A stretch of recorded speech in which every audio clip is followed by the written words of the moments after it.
जय माता दी दोस्तों, आज मैं आपको सुनाने जा रहा हूँ शिव महापुराण का दूसरा अध्याय। श्री शौनक जी ने कहा, महाभाग सूत जी, आप धन्य हैं, परमार्थ तत्व के ज्ञाता हैं। आपने बहुत कृपा करके हम लोगों को यह दिव्य कथा सुनाई है। निश्चय ही भूतल पर इस कथा के समान कल्याण का कोई दूसरा सर्वश्रेष्ठ साधन नहीं है। यह बात निश्चय ही आज हमने आपकी कृपा से समझ ली है। सूत जी, कलयुग में इन कथाओं के द्वारा कौन कौन से पापी शुद्ध होते हैं, उनका कृपा पूर्वक वर्णन कीजिए एवं इस जगत को कृतार्थ कीजिए।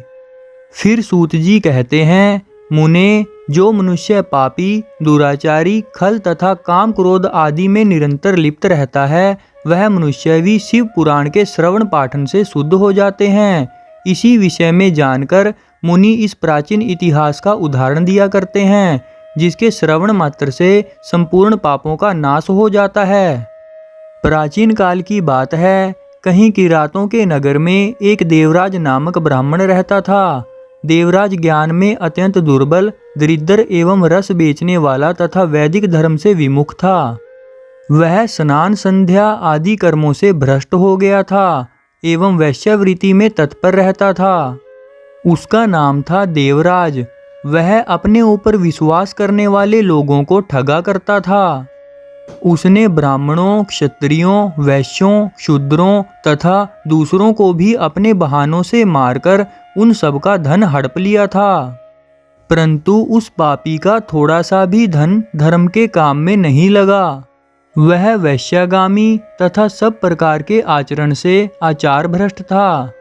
एक दिन देवराज घूमता हुआ प्रतिष्ठानपुर झूसी प्रयाग में जा पहुंचा। वहां पर उसने एक शिवालय देखा, जहां बहुत से साधु महात्मा एकत्र हुए थे। देवराज उस शिवालय में ठहर गया, परंतु वहां उसे ज्वर आ गया। उस ज्वर से उसे बहुत अधिक पीड़ा होने लगी। ज्वर में पड़ा हुआ वह ब्राह्मण के मुखारविंद से निकली हुई उस शिव कथा को निरंतर सुनता रहा। 1 मास के बाद वह ज्वर से अत्यंत पीड़ित होकर चल बसा।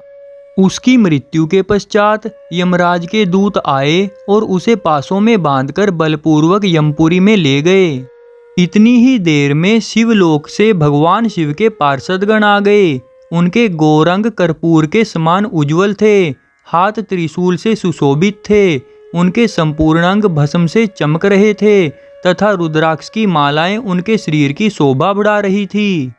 वे सभी क्रोधपूर्वक यमपुरी गए और यमराज के दूतों को मारपीट कर बारंबार धमकाकर उन्होंने देवराज को उनके चंगुल से छुड़ा लिया और अत्यंत अद्भुत विमान पर बैठाकर जब वे शिव के दूत कैलाश जाने को उद्यत हुए, उस समय यमपुरी में भारी कोलाहल मच गया। उस कोलाहल को सुनकर धर्मराज अपने भवन से बाहर आए। साक्षात दूसरे रुद्रों के समान प्रतीक होने वाले उन चारों दूतों को देखकर धर्मज्ञ धर्मराज ने उनका विधि पूर्वक पूजन किया और अपनी ज्ञान दृष्टि से बस देखकर ही सारा वृतांत जान लिया। उन्होंने भय के कारण भगवान शिव के उन महात्मा दूतों से कोई बात नहीं पूछी, अपितु उन सबकी पूजा एवं प्रार्थना की। तत्पश्चात वे शिवदूत कैलाश को चले गए और वहां पहुंचकर उन्होंने उस ब्राह्मण को दयासागर सांब शिव के हाथ में सौंप दिया। तो दोस्तों, इसी के साथ यह दूसरा अध्याय संपन्न हुआ। आपको यह कथा कैसी लगी, प्लीज लाइक, शेयर और कमेंट करके जरूर बताएं और संपूर्ण शिव महापुराण का स्मरण करने के लिए चैनल को सब्सक्राइब करना और बेल आइकन को प्रेस करना ना भूलें। ओम नमो शिवाय। जय माता दी।